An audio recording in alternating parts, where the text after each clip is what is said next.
David Halle passed away in the early hours of the 8th of April 2022. Judy Davis, a journalist with the South Coast Herald who knew him as an eager campaigner for environmental causes, paid this tribute to him. Dave has left an incredibly large legacy. He has been such a mentor to us and to so many people whom he taught to observe, respect and love nature. This he did in so many imaginative, fun ways. He was instrumental in starting Dig, Delight in Indigenous Gardening. He came up with the name. And he so enjoyed helping with our various open garden shows. People still talk about his fantastic beach walks and his win walking in nature walks. It's more than marketing, because we are taking these people in here to let them experience what the Wild Coast is all about. But to open our coast again, this is how we light the country. So we don't want to stop it where we cast the darkness. He was such a major role player in starting and maintaining the conservation movement on the South Coast.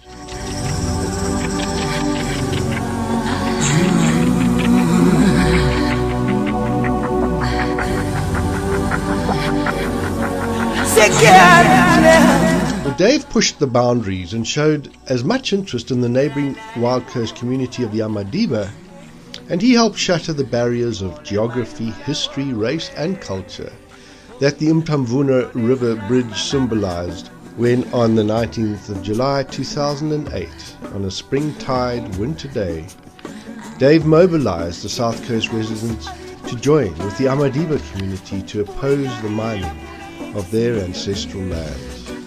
I call the event the Mnyameni moment. It was a moment when the momentum against the Xolobeni Mineral Sands venture became unstoppable. It proved to be highly consequential and the inflection point which signalled the beginning of the end of the ambitions of the Australian venture capital mining company MRC to mine the Wild Coast for titanium. The titanium became unobtainium. The story, a real-life re-rendering of the tale told in the Hollywood blockbuster film Avatar.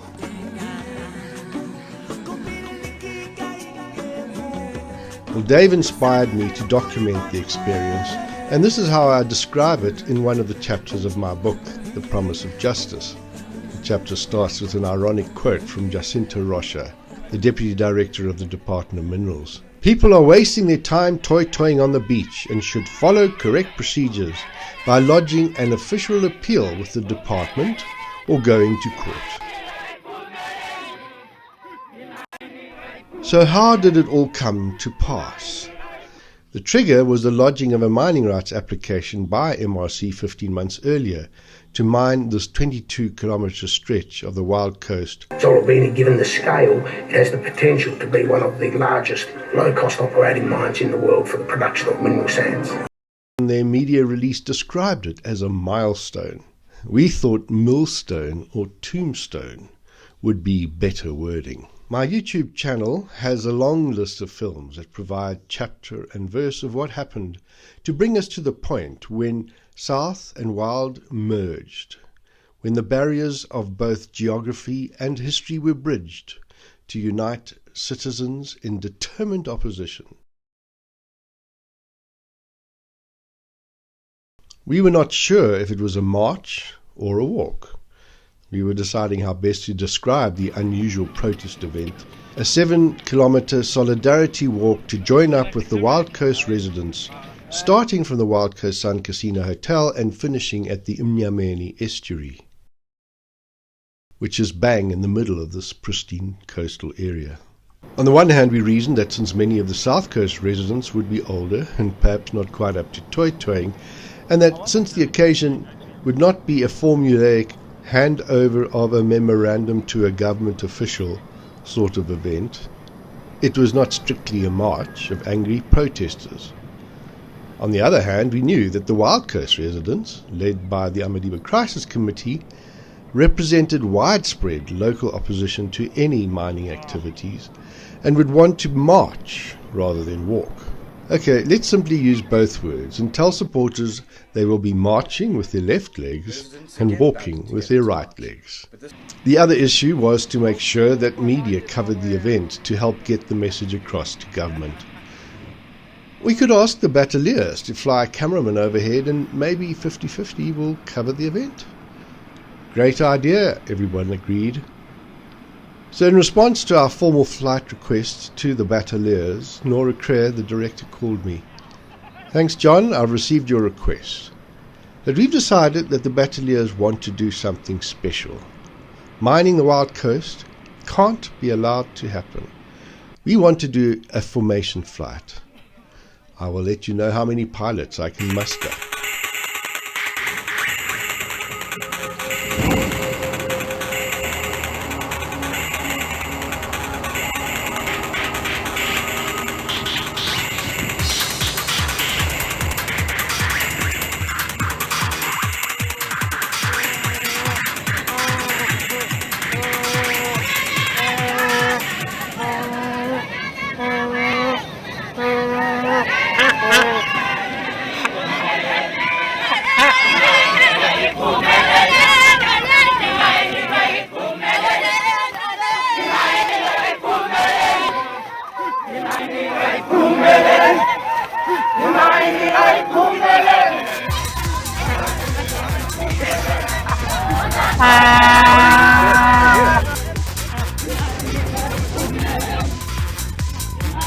Kumthanjelwa igama lami apha eMgungundlovu kwesikandaba zakhe inkosi nayo inkosi yami ecakwami ukusuka kulamadoda ndo abalayo ndithi mathathu afa.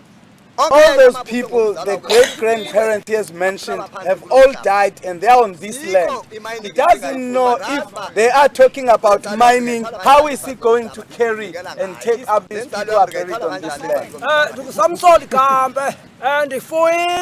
I've got livestock, I've got kids, I cultivate the soil.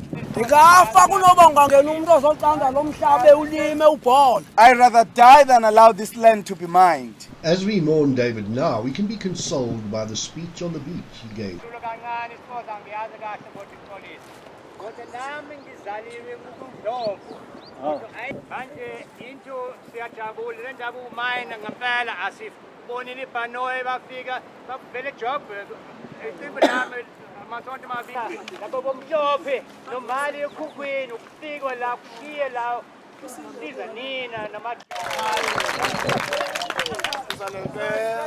Phansi mayinenge phansi amandla phambili ngembokotho phambili ngabafazi phambili. The purpose of today was to give the local people an opportunity to come out and express their opinion about mining. Because we have had so many people, now we know today for a fact that the local people are opposed. They don't want mining on this land, and we support them.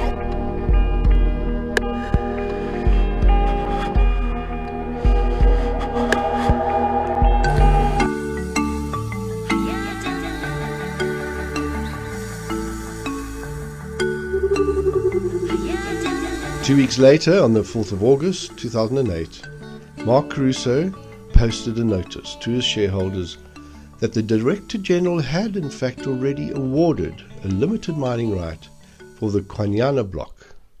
This was the first public announcement, and we wondered why MRC shareholders had learned the news before the local residents. The decision had been made on the 14th of July, 5 days before our beach protest. Why the delay? most likely because such an announcement would have mobilized hundreds more protesters. The media went into frenzy. We couldn't cope, so I called my friend and mentor, Pasika Nonchiza, who rushed from Umtata to give media interviews. He didn't have time to even find a babysitter, so he had to bring his 5-year-old son Sitlamo with him. 50-50 dispatched a cameraman to film Pasika's analysis, and we set up in the heart of the Kwanyana block, with Sitlamo insisting on being in the shot. I'm a land rights activist. I'm also a community facilitator. Having worked with the communities around here 2 years dating back to 1998, that was when the window for the submission of the land claims was opened by the regional office here in the Eastern Cape. As you can see those dunes there, I see a future for my young son. And not only is it for him, it also means that there's a future for other young kids of his age in this area. But now, if this beauty is destroyed, what will be left for this son and so many other kids who are looking at this land to provide them with much needed ecotourism and most importantly, with much needed endemism which we see in this area. And that's one on a mind.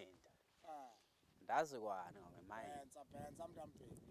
That's one. The bone of contention is the competition between the land rights of the community and a travesty of justice. The people here, they seem to be forgotten. And out of that, they are denied what is due to them by public institutions. That is intentional sabotage, so that at the end of the day, mining could be marketed to be an alternative due to advocacy and lobbying which has been done about the travesty of justice which is happening here. It has that in itself has assisted the communities to be quite aware of their rights. A few days later, with shock and outrage mounting nationally, President Thabo Mbeki sent Minerals Minister Bulelwa Sunjika herself to try and explain government's reasoning.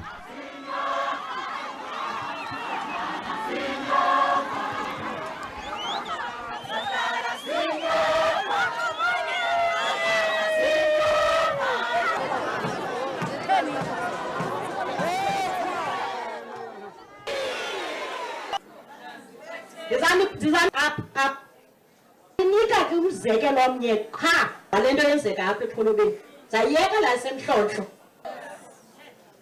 izwe mhlonhlo kusenzeka le nto yenzeka apha i-community enye ibheke ngapha enye ibheka ngapha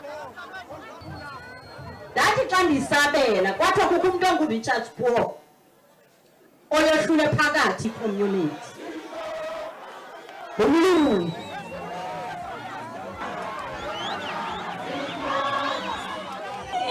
What are they paying for that resource? Well, the price of an application fee, 1,000 Rand. Now, for 1,000 Rand, the minister has chosen to allocate them the rights to an 8 billion Rand resource on other people's land. It's those people living in that area who are going to bear the cost of mining. But the 8 billion Rand and the profit generated from extracting and selling that is going to go to an Australian company. Now, why? We are #2 titanium reserves in the whole world. For me, bantakwethu, akukhange kube lula, akululanga inzima indaba yaseXolobeni. Ngoba kuyo yonke le nto ndiyithethileyo, andifuni ukuthi ke ngoku xa kunokombiwa apha kuphinde konakale ezendalo, ngoba zezam zonke ezinto. Are you going to visit the area? No, not today. Not today? Not today. Have you been there? Yes, I've been there. Have you been there? Yes. Isn't this about people's rights on land? Well, that has not come to my understanding. My understanding is that it is about competing interest. One group feels that mining should happen. The others are calling for total. However sincere her intentions may have been, the pro-mining lobby were hard at work with dirty tricks. They clearly knew they were never going to muster enough support from the directly affected residents, so it bussed crowds in from far and wide. 50/50's Don Guy was alert to something fishy. Residents were obliged to give their names and ID numbers to register, so that lists of local residents could be added to a register of support for the mining. But they were simply told it was a census for the demand for electricity. But some months later, when the BE partner Zolco submitted a list of some 3,000 names of people supposedly giving their free, prior and informed consent, it was quite clear that their names had been involuntarily entered and their signatures forged. Even Sinagugu Zukulu had found himself supposedly in support of the mining. However, the obviously contrived and manipulative attempt to impart credibility to the Xolobeni mining proposal left journalists even more skeptical. As Fred Cockett, a veteran journalist with Sunday Tribune, reported, it was the strangest of meetings and a blatant demonstration of the buying power of government, the mining industry and politicians. Had he known of the fraudulent lists, he might have added, and downright deceit.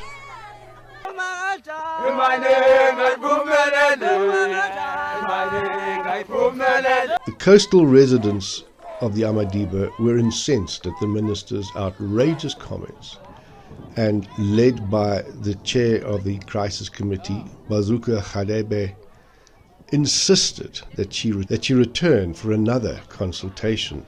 This time they insisted consultation would be with directly affected residents only and without all the political razzmatazz. To prepare themselves for the event, they called a special meeting of the Amadiba Crisis Committee for their attorney, Richard Spoor, to educate and advise them. The following footage, never seen before in public, explains why the Xolobeni mining scheme was dead in the water. MRC has never asked for permission from the Department of Environmental Affairs to put a mine in this place. But the Minister of Minerals and Energy, she says the law, the mining law is here. Environmental law is there. We don't have to listen to that law. We have the power. The Minister did speak to Environmental Affairs and says, what do you say about this license? Do you, Environmental Affairs, you support this mine in this place? Environmental Affairs said, no, we do not support it. We are against it. We do not give permission for this. They say, we think it will be a big mistake to put the mine in this place. They have approved the license even though Environmental Affairs is against it. So the first reason we are going to challenge the mining, we're going to say, no. You cannot mine here because you do not have permission from Environmental Affairs. You did not follow the environmental law. The second basis on which we are going to challenge the mining rights is this. Well, there is a law. Also, a long name. Interim Protection of Informal Land Rights Act. We call it IPILRA. Okay. That law, it says, if you're living on tribal land, community land, nobody can take your land unless you agree. If all the people whose land is going to be affected by mining sit together, they have a meeting, they discuss, they think about things, and they make community resolution to say, yes, we agree. If the land rights holders have agreed to give that land to the mine can take it. But what I am told is there was no community land rights resolution in this place to give them. The people who are living on that land, they are the people who can say yes or can say no.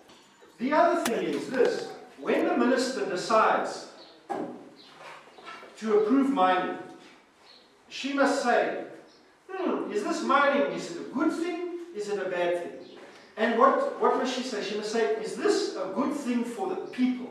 Is a very good thing for MRC, but is it a good thing for the people? She is there to serve the people. Is this a good idea for the people? Is this mine going to make your life better? The minister now says, no, the mining is good. The people need the mining will help them, it's going to make their lives better. If we can show to the judge, to the court, no, she's wrong, that mine will make things worse. And then the judge will say, sorry minister, you made a mistake. The third thing that we're going to ask for is for the court to challenge the MPRDA on constitutional grounds. Let me explain it this way. The minister says the mining law is here, Ipilra is there, environmental law is there. This is the strong law, these are the weak laws. This one comes first. Now what we are going to say to the court is no, that is wrong. Ipilra is standing here, the mining law is standing there. Why do we say that? Because your land and your land rights are protected by the Constitution. The Constitution does not protect the rights of people to carry on mining. Land rights is first. Mining rights is second. And if MPRDA, the mining law, is saying something different, then it is against the Constitution and it must be cancelled.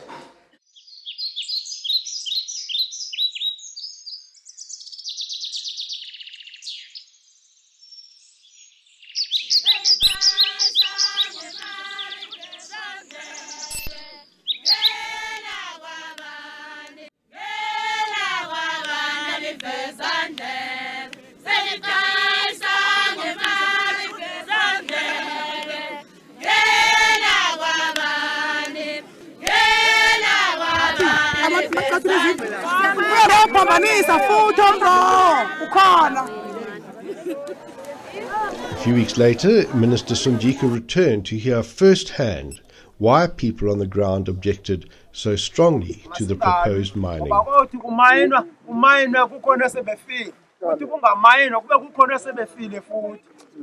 The king of Yamampondo, Xolobeni Mineral, had sent a representative of the royal family to support the local residents.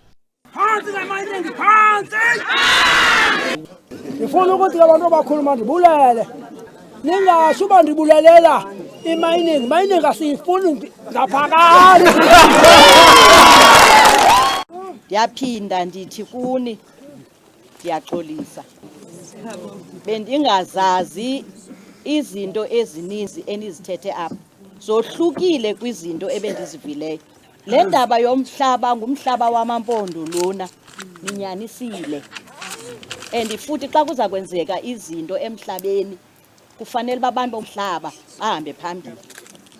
Ninyanisile ngalona zonke ezo zinto, kodwa ke sizaya kukumkani ndizawucelela phepha ugqwethe beliphethe ngoba bendithe apha ndizowumamela.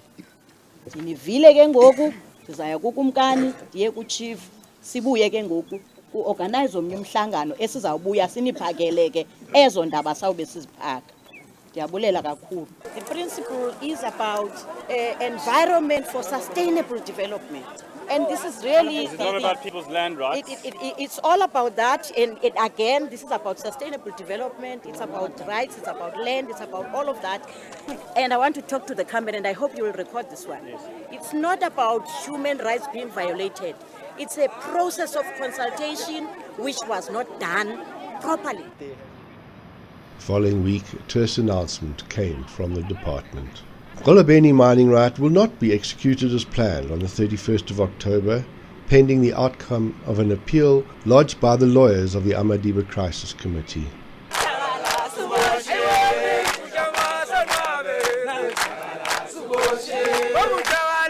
Most of the supporters who had participated in the fantastic Mnyameni moment 2 months earlier believe it was that event which signalled the decisive shift in the overall alignment of forces for, against and indifferent to dune mining on the Wild Coast. In 2011, the new Minister of Minerals, Susan Shabangu, was forced under pressure from the Public Protector to revoke the mining rights altogether. But our joy was short-lived. 12 months later, the by now captured South African state actually allowed MRC to try again. It was time to take Jacinta Rocha's advice and go to court. It took 10 years from the time of the beach walk before Advocate Tembeka Mngatoibi and attorney Richard Spoor argued before High Court Judge Anna Libason that granting the mining rights were a violation of the constitutional rights of the Amadiba coastal residents. Approach of the government that insists on approving mineral rights, mining rights in Section 23 without the consent of the community is also in breach of Section 31, Section 30, Section 2113 of the Constitution, because it is a violation of customary law. A few months later, the judgment was handed down, ruling that no mining rights could be awarded without having first obtained the free, prior and informed consent of the local people. It was a landmark judgment and the culmination of a process of concerted citizen action, David Halle having played a determined part. Doreen Gaze, one of the other South Coast stalwarts of support to the Amadiba community, found some lines from William Wordsworth to offer to this tribute to David Halle. What though the radiance which was once so bright be now forever taken from our sight? Though nothing can bring back the hour of splendour in the grass, of glory in the flower, we will grieve not, but rather find strength in what remains behind. And she adds, and perhaps the most meaningful way in which we can honour our admired and respected friend would be to allow some of his great love, respect and passion for all things natural to rub off on us all, and to help us to try and see the beauty and wonder he found in the natural world, and do whatever we can to help restore and conserve it in every way possible for future generations.